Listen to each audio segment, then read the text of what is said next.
Okay, today we're going to look at embodied practice. What is it? Why you need it?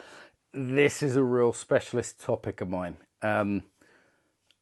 Without being cocky, there's probably only a few things in the world I could claim to be a genuine, subject matter expertise on, and this is one. This comes through years and years of work. I've really geeked out about this topic.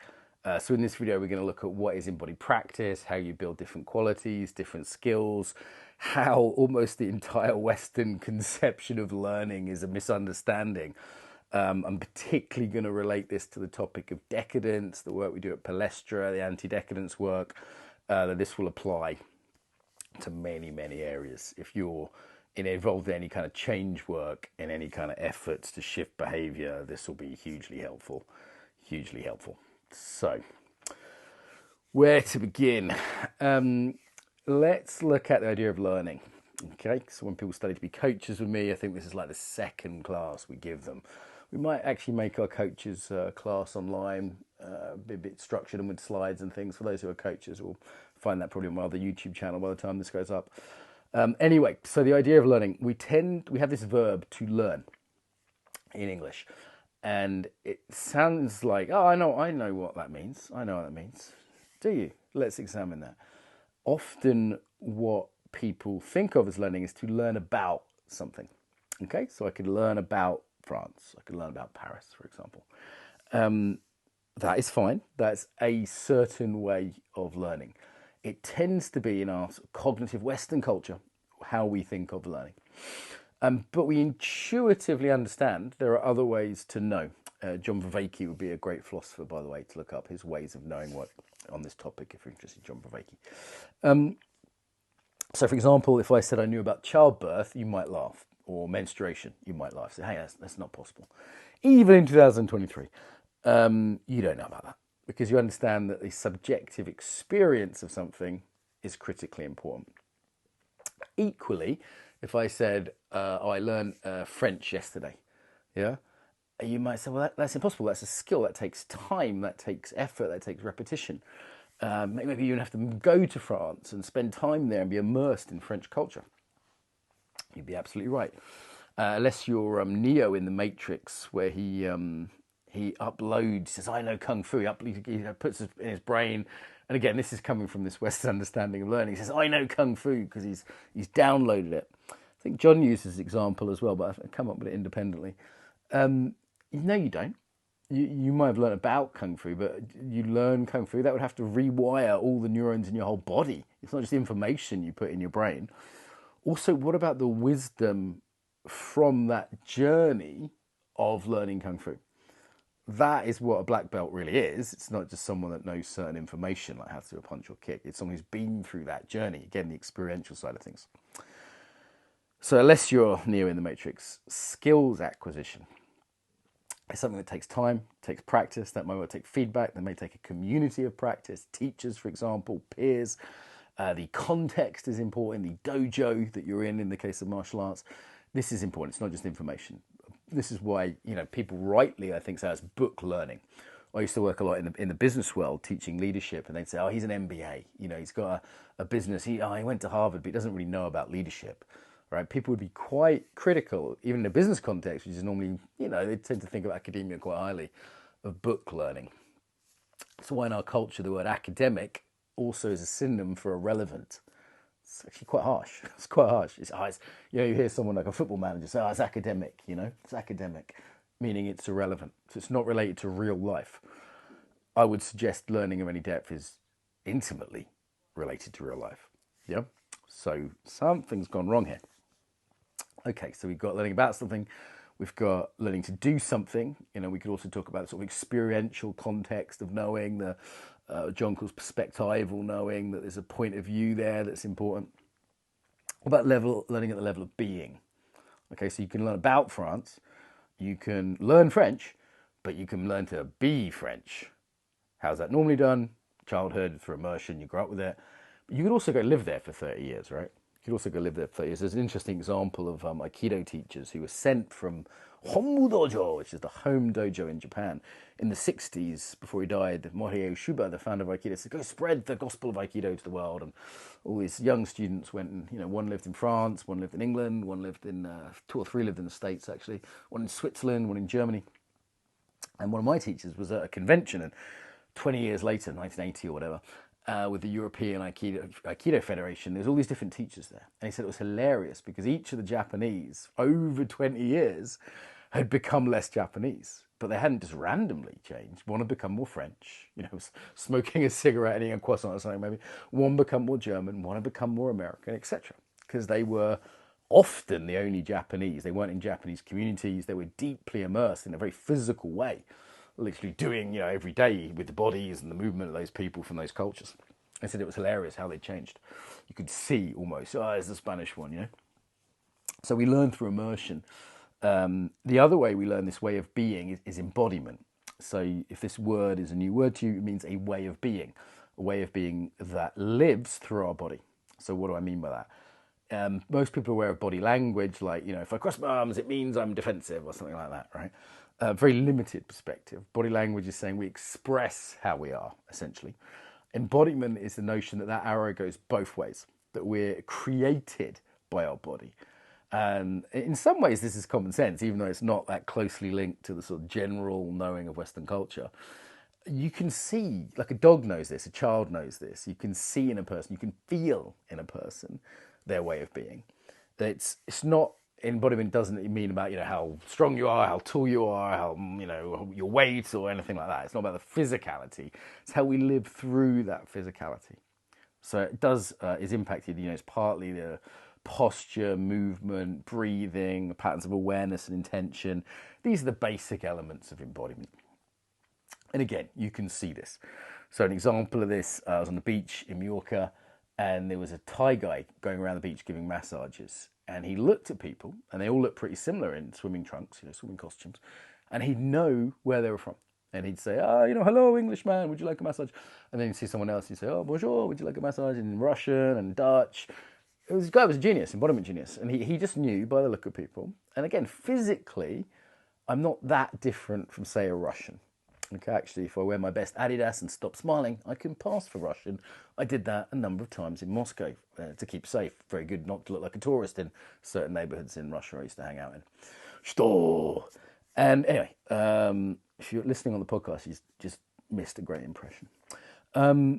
What he was seeing was the embodiment, the tension patterns, right? You'll see that like in Polish people in England. Again, blue eyes, blonde hair, whatever, they could look very similar to me, but they hold themselves differently. And that's not just an expression of their Polishness, but also their personality. These things are always combined, right? Culture. There's always with embodiment, you're always looking at situation, relationship, culture, individual, personal character. All these things are combined, yeah? They all matter, yeah?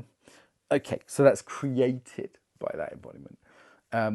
What creates embodiment? Well, we're all unconsciously embodied. We all have a set of unconscious patterns. When you look at kids, they're actually very similar. So I've worked with kids all over the world, in Brazil, in Africa, all over Europe.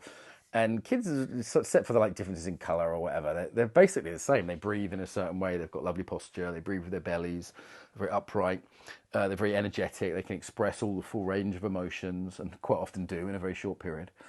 And children have all these possibilities in their body, but then by 5, certainly by 10, they're enculturated. They've developed a character through trauma, through life, for expressing themselves, for their families, all these factors, environment, all these factors combine. I don't want to get into the old nature-nurture debate. But they all combine, and then they have different posture. They look differently. And you'll see this in family photos. Everyone looks the same, not just physically, but how they're holding themselves, yeah? So people end up looking like they're dogs sometimes.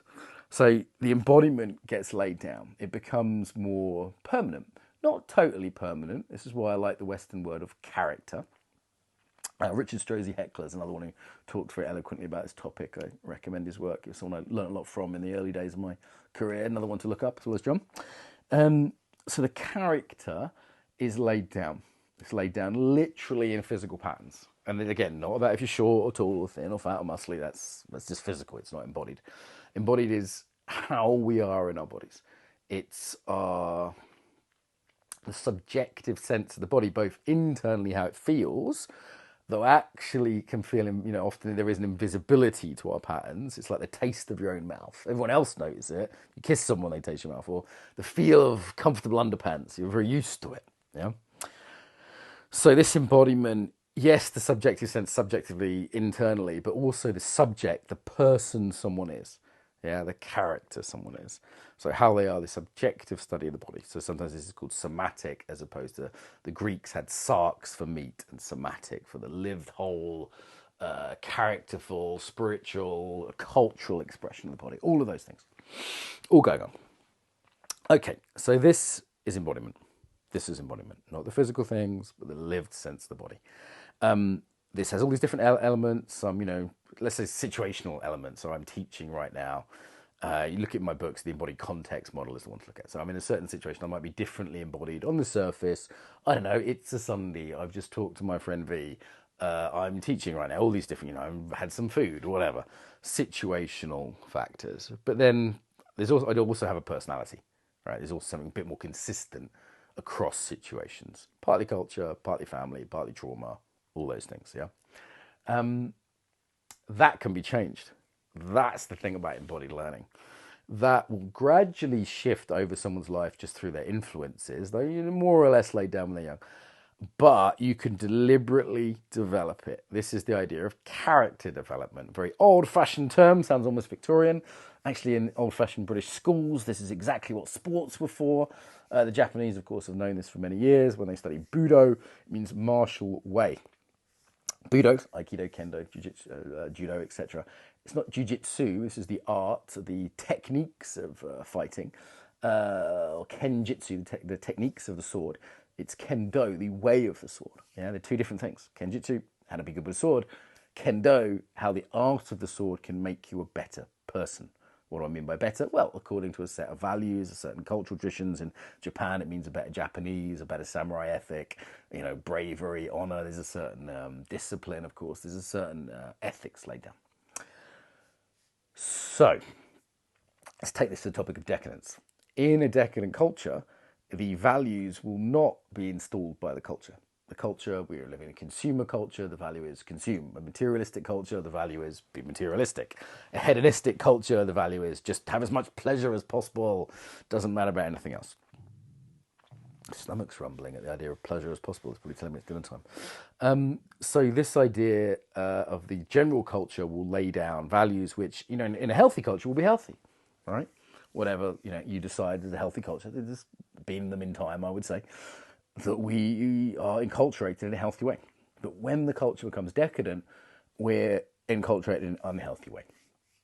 Also, we might say they're sort of special interest groups, powerful interest groups. They're ruling elites. Is it consumer culture? Is it just for profit? What's being laid down is probably not in our best interests. So, we're being formed, I don't know, by social media. We're being formed by the media environment, yeah? Online and, previously it was newspapers or whatever. They didn't really think about who runs the media, who wants it. You don't have to be a mad conspiracy theorist to say, hey, there are people that own those and they have their interests at heart, and not necessarily the interests of the people who are actually reading those things or coming from there, yeah? So, culture, special interest groups, powerful groups may lay down values through the culture unconsciously, perhaps deliberately, perhaps just the way it evolves, particularly in a decadent culture where it's less healthy. So particularly in a decadent culture, you'll see certain features, for example, like people will just be less resilient. They'll be a bit fragile. Yeah. Weak men. Soft times produce weak men. Easy times produce weak men. So what do we do about that? Well, embodied practice. Yes, you can read a book about it. Yeah, and I'm just using the example of decadence because that's a big theme on the channel. If you're listening to the podcast, this applies to anything else. What do we do about it? Well, you could read a book, Mark's Book of Decadence, or, you could watch 1,000 Jordan Peterson videos, or whoever's videos, right? Get all the information from YouTube. If you're watching this, you're getting information. You're not getting embodied practice. You're not learning a skill, unless that skill is listening to Mark talk on YouTube or on the podcast. You're definitely not learning a new way of being. You are a little bit, if you hang out with people enough, it rubs off on you a little bit. And, if you spend 100 hours listening to me or Jordan or John or any of these people, Jordan and John, there's all the J's. Some of it will rub off, but not that much. I mean, we do role model, particularly if we like people, they're older than us, similar, same gender normally. There's often role modeling. That's part of how I teach. However, it's not the same as embodied practice. The beauty of embodied practice is the thing we have the most control over. So I often say there's the three P's: people, practices, and place. Being around other people, you have some control over. You can choose your friends and who you hang out with and where you live, maybe.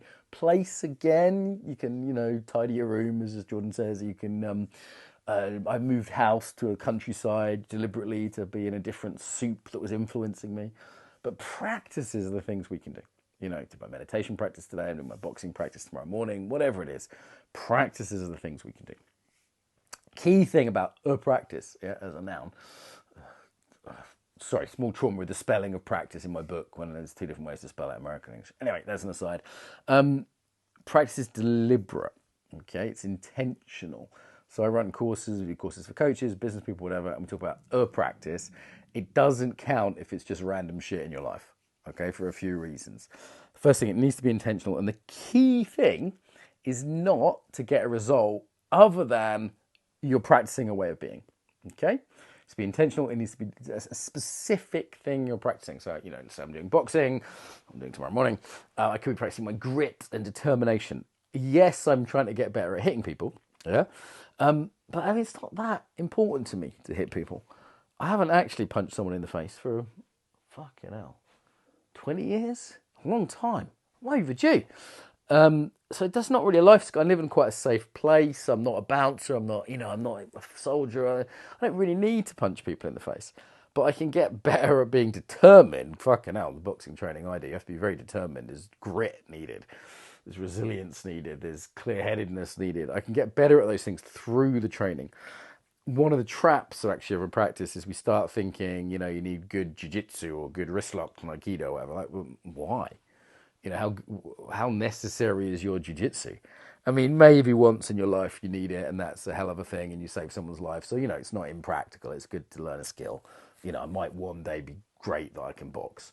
But on the whole, I'm devoting a couple of hours a week to boxing, a few hours a week to weightlifting, a couple of hours a week to dancing, a couple of hours a week to meditating. That's fairly a lot of practice. It better be helping the rest of my life, right? Like, what am I practicing for? So this is a key thing in embodied practice, that we are clear what we're practicing for. It's intentional and it's regular. It's recurrent, specifically. So sometimes we do a workshop and they go and they maybe do a coaching workshop. They go and they jump up and down and they get hyped up, or they do breath work or take ayahuasca or something. And that's great. Have a big peak experience. Maybe they get an insight, they get a breakthrough, they get a motivation that lasts about a week. Okay, it's helpful to some extent. We need these experiences. However, it doesn't change them. They go back to how they were. Go back to the same environment. They go back to doing the same things. Before they know it, that peak experience is gone. Because you've got state and trait. Pay attention. This is a key distinction. So states come and go. I can get drunk. I can get tired. I can fall asleep, wake up, feel refreshed. I can have a coffee, wake up. I can do a breath exercise and wake up. Do another breath exercise and calm down. I can have a chamomile tea and calm down. I could, I don't know, walk slower and calm myself down, and wear a dim candle, like whatever, have a bath, whatever. States change. States change relatively quickly, but they're not permanent. Traits, not permanent, because embodied practice changes them, but they're long term. The other thing about traits is they're our default. Yeah.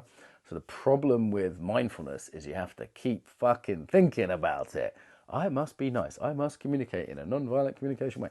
We don't yet have a habit. Our traits are habits of being. So Aristotle said the habits, the most important thing. Because when we're not paying attention, unless we're the fucking Buddha, we can't pay attention all the time. I think maybe he didn't either. We slip to our traits. We slip to our habits. Habits of being, traits. Yeah? So they're deeper, they're more authentic, they're easier to, they take less energy. To do something that's not habitual takes a lot of energy. It's why we do habitual things.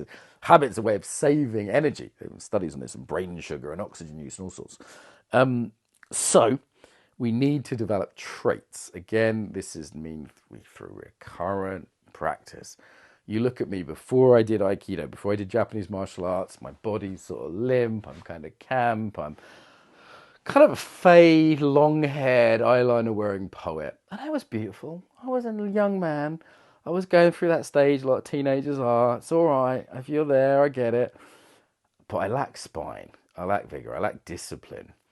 And after I'd done Aikido for a few years, boom, I'm standing up straight. I'm sitting up straight. You can see it in me.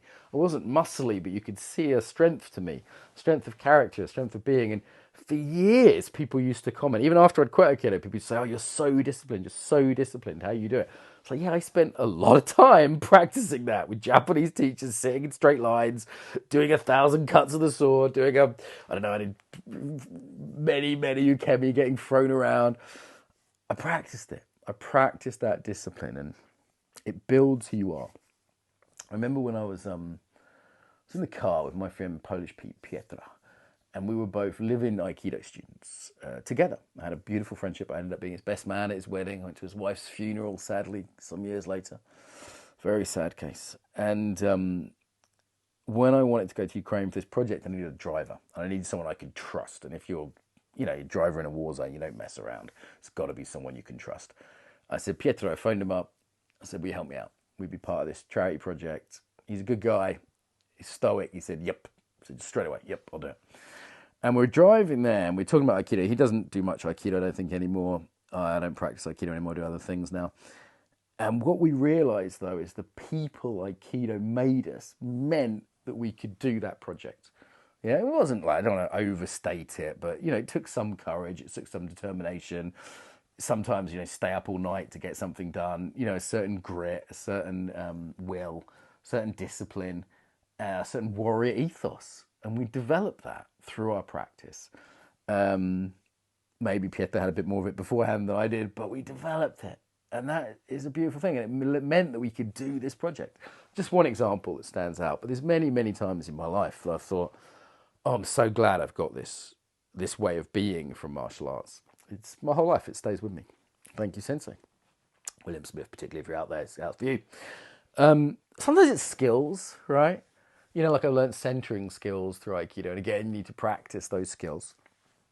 Body practice over time, build skills. Self-regulation. Like my self-regulation is not perfect, but it's a lot better than it was when I was an ADHD kid.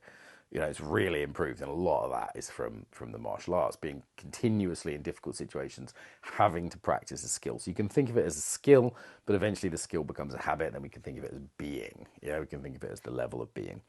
So that's what embodied practice is. It's recurrent, it's intentional. Hopefully there's a feedback loop.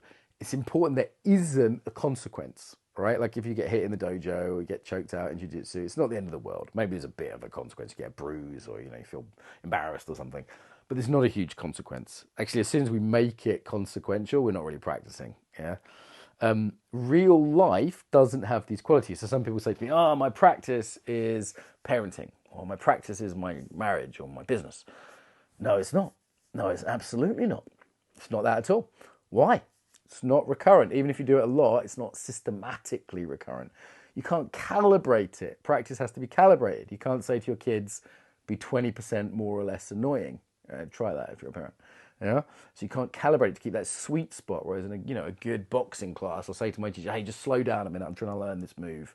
I'm trying to learn this. I just need a moment. We're not in a real fight. In a real fight, you just punch me out. Yeah? Practice. You can calibrate it to your level of skill. So it's in the sweet spot. And again, take it to the decadence narrative. Most people's ability to handle, say, intensity in a decadent society is really low. So you can skillfully build that up. So on some of the things we do, we give very intense experiences, but mostly we try and give people practices so they can gradually, gently, delicately, intelligently, step by step, build up the practice, build up the skill in that calibrated way. And that takes repetition, usually some community of practice. You can get feedback, you can get role models, you can get teachers, peers to work with. It's incredibly helpful in practice if at all possible. I wouldn't be learning much boxing without my teacher right now. All right, Gary. Cheers, Gary, if you're out there. Gary. Anyway, so what else is different? Non-consequential. Yeah. So calibration and non-consequential is kind of the same thing. Really important. In life, too much consequence. You can't focus intentionally on how you're developing as a person in your parenting because your attention should be on your fucking kids, not on your own development. It's not fair to them, And it's not a good practice because you don't have that much to pay attention. Whereas in a practice, I don't know, circling practice, meditation practice, yoga practice, you can have all your attention on what you're doing. All your attention, not just on the skill, but what you're learning, how you're growing. That's the intention. That's the focus. Very different. Life is too random, too consequential. It doesn't work. It doesn't work. Life is just one damn thing after another. You will learn from life, but it's not a practice. And, particularly in this decadent environment, times can be very soft. Times can be very easy. There's a book called The Comfort Crisis all about this. A good book, actually. Who's it by? I forget the author's name. In very comfortable times, we effectively just get weaker and weaker and weaker. And then when something difficult happens, I don't know, I had an emotionally difficult thing this week. I'm losing my sight by the looks of things. I can't see shit without these now. I've been losing my sight very quickly, and I was at the doctor, and I had quite a difficult conversation with him. He's like, okay, you're going to have to get a brain scan, a blood test, all these things, and see where you're losing your sight. And I was able to have that conversation relatively calmly, intelligently, make it a joke. I was still scared, but I was able to have that conversation. And he actually commented on it. He says, you're doing great here. I'm a hungry stomach again. So you're doing great. And I was like, fucking, what are we practicing for? If not the difficult moments. Or one I've given an example before. I think Jordan Peterson also gives this analogy. I did my father's eulogy at his funeral. And, you better have had some practice when it comes to your father's funeral, because you will be emotional. You'll be having a rough day. You better be helpful. Be helpful to your sister, your mother, whoever's alive. Whoever's left alive. Other than just a mess. And for me, it's actually irresponsible not to practice, because people will be relying upon you in the future. People will need you to be at your best, given the life you've had, the situation you're in, the body you have. Some people are disabled or, born with different disadvantages. Yes, that's true. I'm not saying we should all be Hercules. But be the best you can be. Have practice so you can actually not be useless to people who love you. That is a responsibility, I think. That's a moral responsibility. I wouldn't want to be less than that, but it's a responsibility to others as well as to ourselves, I would say. Practice is becoming who we can be. There's this beautiful idea in Western culture of potential. It's actually a sacred idea in Western culture. Yeah, so we love babies. It's like that feeling of like they could be anything. Potential. So, one thing we hate is there's a group of alcoholic guys I see most days who kind of sit on a bench near my house, and I feel many things when I see them. Everything from disgust to jealousy. But one of the things I feel is like a pathos that in this culture, which has got so much possibility, they haven't met their possibility. Maybe they will one day. People would say, particularly liberals, would say, they're doing the best they can. Gabble Mato would say, they're self-medicating their trauma. I say bullshit. I say no. I say it's not good enough. I say that they're wasting their potential. Who knows what they could have been other than alcoholics sitting on a bench? Maybe they'll become something one day. Several of them, it looks like it's almost too late. There's one young guy I definitely know and a little bit to say hello to him, and I hope, he sees that there's another possibility before it's too late. And, part of me thinks we're all doing that. You might not be as bad as an alcoholic or a drug addict, but have I met my potential? I definitely met a lot more of it through practices like meditation, yoga, martial arts, conscious dance. But have I met my absolute potential? Not yet. Maybe there's more to come. I hope so. Yeah. Anyway, get deep for a moment there. Whew, it's emotional. I feel strongly about this topic. Yeah. So practice is intentional, recurrent, non-consequential, this idea of calibration, hopefully community. They're meaningful. They're building a certain quality, skill, or if you prefer, quality. You can talk through the quality or the skill lens. They're essentially like, it's just looking at the same thing further away, essentially. Yeah. So being French rather than learning about France, learning French as a skill or being French. Yeah. Same with anything. So this is why we need embodied practice. We particularly need it in a decadent culture that is not supporting it. The next question, of course, might be, what the hell do I practice, Mark? Like I just mentioned 4 or 5 things, right? Well, what qualities do you want to build? Yeah, you can't build them all at once. And, it depends on your life, right? Sometimes I say, look, if your life's chaos, a mess, you're really going through it, your mum just died, you just been diagnosed with a life-threatening testicle, fungus disease, whatever. Horrible thought. If that's you, yeah, testicles or not, maybe your practice is just there to help you get through the day. You're not really trying to develop too much. They're just there to sort of, cope, to manage. That's sometimes I've periods in my life where my meditation, I wasn't trying to develop anything. I was just trying to survive. I was just trying to give myself a bit of rest or kindness or whatever. Yes, that can be the case at certain points in your life. However, most of us are in what Buddhists would call the human realm. So this is where we have enough challenge to motivate change, but not so much challenge that we're overwhelmed. It's the sweet spot. Actually, in Buddhist world, it's just being a human being is that sweet spot. We're not in a hell realm or an animal realm or a God realm. Right? God's too easy. Animals too unconscious. Hell, too much challenge. Fucking just try and cope.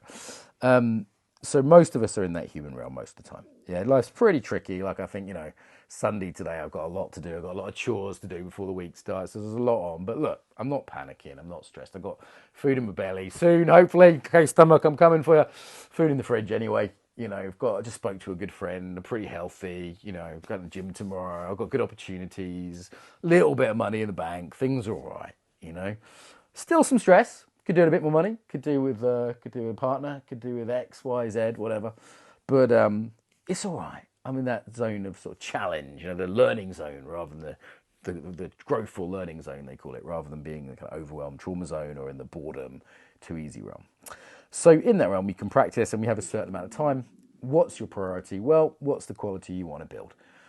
Unfortunately, a lot of people just do an embodied practice, which is sort of just deepening their own neurosis. It's just deepening their own personality. Like an aggressive person becomes more aggressive, a good listener becomes a better listener.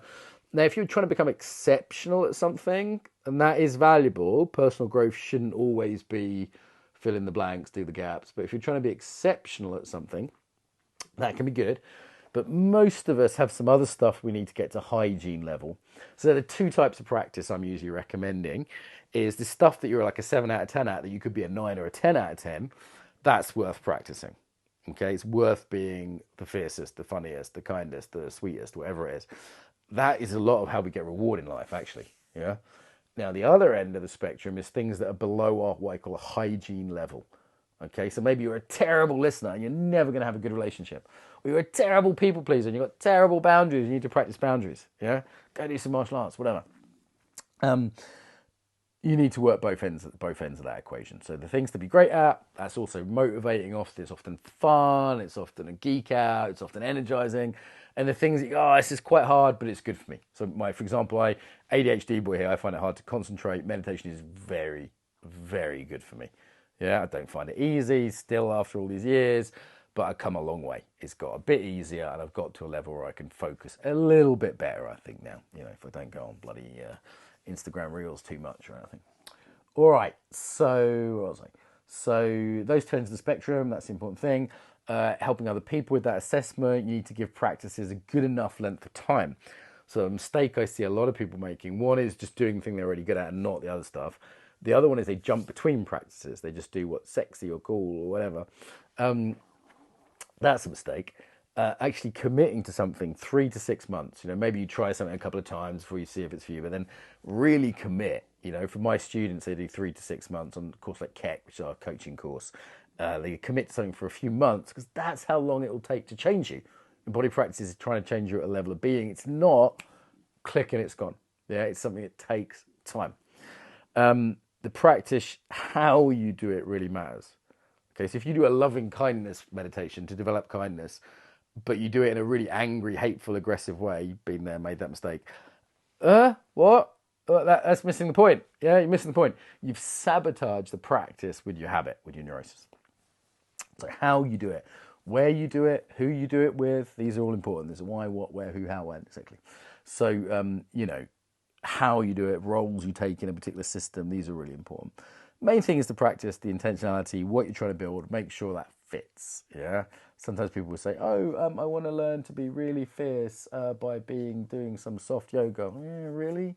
Maybe you should do the hard yoga. Maybe that's better for you, even if you don't feel like it. Yeah. Often a practice has to be what I call good enough. like a good enough fit, like the arranged marriage. So it's maybe difficult, but we can grow into it. Not something that's terrifying or overwhelming.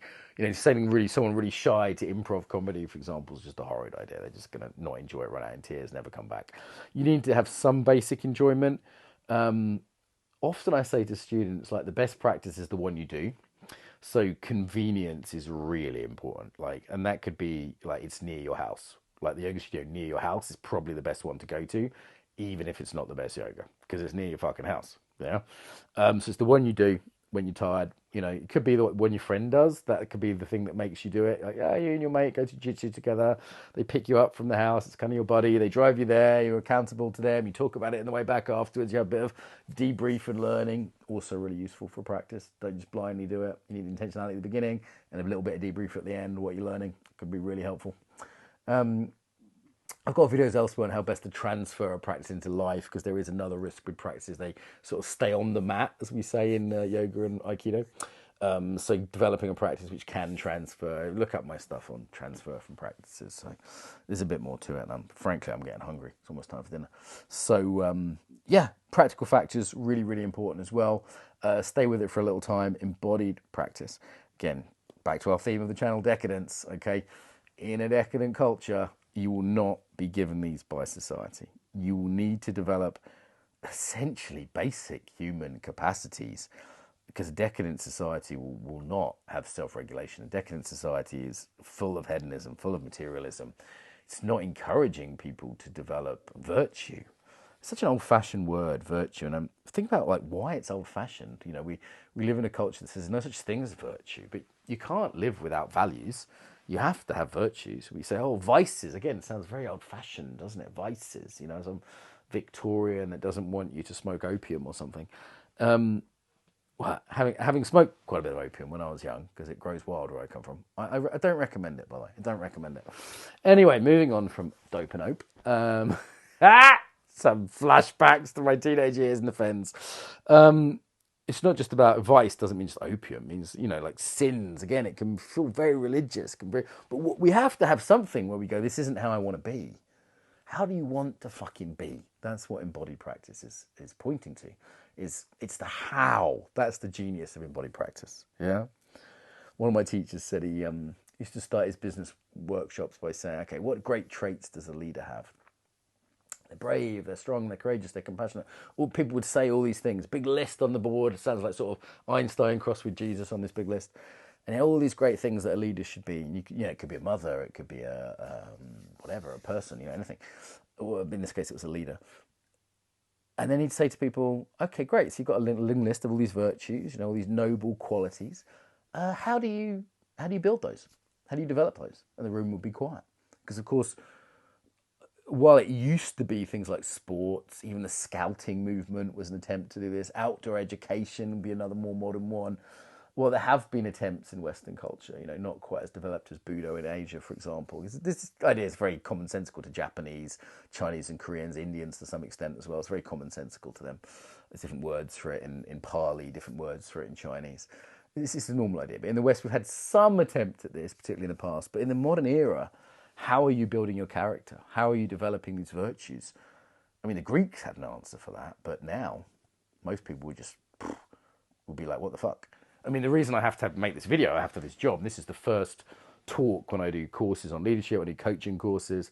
This is like the beginning of the course. After like the first week, usually the second week, something like this. Why? Because it's necessary. It's absolutely necessary, because people don't get this idea intuitively. They think they can read a book about something. They think they can watch a YouTube video on something and then they know it. Well, no, you know about it. You know about it. That's not the same as knowing it. Yeah, it's not the same as becoming it. Certainly not. So, in our decadent cultures, if we want to resist hedonism, if we want to pursue meaning, there's practices. If we want to pursue resilience and having a certain amount of grit, a certain amount of not being so fucking fragile, you'll need practices, right? And I keep noticing, like, people I employ, if they're either East European, so they're not decadent, Australian maybe, a couple of good Aussies I've employed, cultures that are more kind of hardy. You think of Australians, convicts in the desert, fucking eating snakes and stuff. Fucking East Europeans, again, hardcore. They're even culturally hardy, or they're martial artists. Like I've employed some Germans and some English and some Americans. And the martial artists just outperform as employees every fucking time. Why? Because they're not fragile. They're not fragile. Dave Rubins is an old friend of mine, martial arts guy from London. He's an employer as well, and he said this to me years ago, and I've noticed it since. He said, a martial artist or a meditator will always outperform someone who doesn't train. Always, he said. And at the time, I hadn't been a boss, and this was like 15 years ago he told me that, and I remember thinking that was a strong statement, but honestly, I think he's right. I've seen that. So there is an answer. How do we develop ourselves? It's embodied practice. Why is it practice? Because otherwise, it's just surface learning. What's the phrase Strozy uses a lot? It's a Papua New Guinea phrase. Knowledge is just a rumour until it's in the flesh. You have to practice. Aristotle said this as well. This is not news. We have to become something. Being mindful won't cut it. We need to develop traits, not states. This can be done systematically. Time and time again, I've seen students change. I've seen students take up conscious dance and become more expressive, or improv and become lighter. I've seen students, develop better people skills through doing circling, better listening skills. I've seen students develop spine and backbone, all the things I've talked about through martial arts. It is possible through weightlifting. It doesn't have to be something esoteric. It doesn't have to be mindfulness based. It's easier in a way if it's from that Asian perspective, or some. It's easier if there's a culture of personal change around it, like there is in yoga or martial arts. In the gym, though, you can do it. Again, you can be weightlifting to get big muscles. Thanks for the compliment about these guns in the chat. Ladies, look at those triceps. Thank you very much. Yes, you can do it from a purely materialistic or external way. And we're all a bit vain, so I understand that. Or you can be doing it to develop yourself. To develop your character. Not just states. I love the state stress reduction I get from lifting weights tomorrow, and I love the state reduction I get. Great stress reduction. It's a state change. It's beautiful. It's not bad. It's part of how I get through the week sometimes. But it's the traits I'm building there. The ability to go to my max. The ability to turn up every week, 3 times a week, even if I don't feel like it. I have to walk up a hill to the gym. I never feel like walking up that hill. Yeah, but I do. That's the important thing. Turning up's as important as what you do, actually, just repeatedly turning up. That's how you build discipline as much as the art. So we can develop our characters. This is amazing news. You probably won't become a saint. You might well not become enlightened. You might just get 20% nicer person.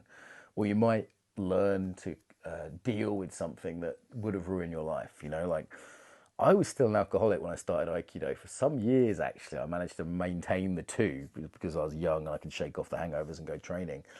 In some ways, maybe the Aikido even enabled the alcoholism. But at a certain point, the Aikido was giving me that discipline. It was giving me that will. It was giving me a wholesome context. The context of the practice is so important. It's not just the practice.